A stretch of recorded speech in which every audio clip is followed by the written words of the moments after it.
ফজরের নামাজের পরে সূরা ইয়াসিন পাঠ করলে আল্লাহ তাআলা আপনাদেরকে 5টা পুরস্কার দিবেন। সুবহানাল্লাহি বিহামদি।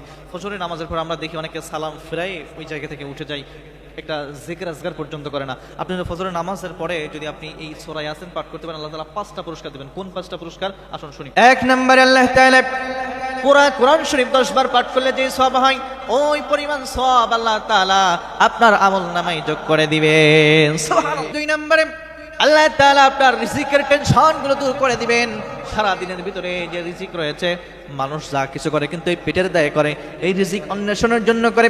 রিজিক আপনার অন্বেষণ করা লাগবে না, রিজিক এই বরণ আপনাকে অন্বেষণ করবে, আপনাকে খুঁজবে।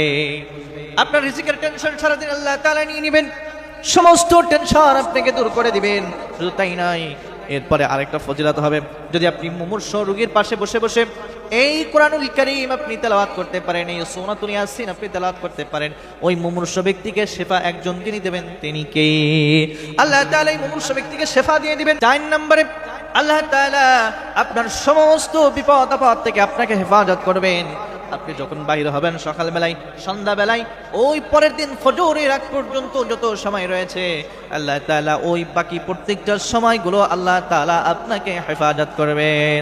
সর্বশেষ 5 নাম্বার যে ফজিলত আল্লাহ তাআলা যেই পুরস্কার আপনার জন্য রেখে দিয়েছে, সেটা হলো কাল কিয়ামতের ময়দানে এই সূরাতুল ইয়াসিন আপনাকে শাফায়াত করে জান্নাতের ভিতরে প্রবেশ করাবে। সুবহানাল্লাহ। তাহলে কত বড় ফজিলত এই সূরা ইয়াসিনের। এজন্য আমরা যারা রয়েছি প্রত্যেক ফজরের নামাজের পরে আপনারা একটু সময় নিয়ে এই সূরাতুল ইয়াসিন অবশ্যই পাঠ করবে। সূরা ইয়াসিন খুব বেশি সময় তো লাগবে না, যাদের মুখস্থ, যাদের হয়তো 5 থেকে 7 মিনিট সময় লাগতে পারে, মুখস্থ না থাকলে 10 থেকে 12 মিনিট হয়তো আপনাদের সময় লাগতে পারে, তার থেকে বেশি সময় আপনাদের হয়তো লাগবে না।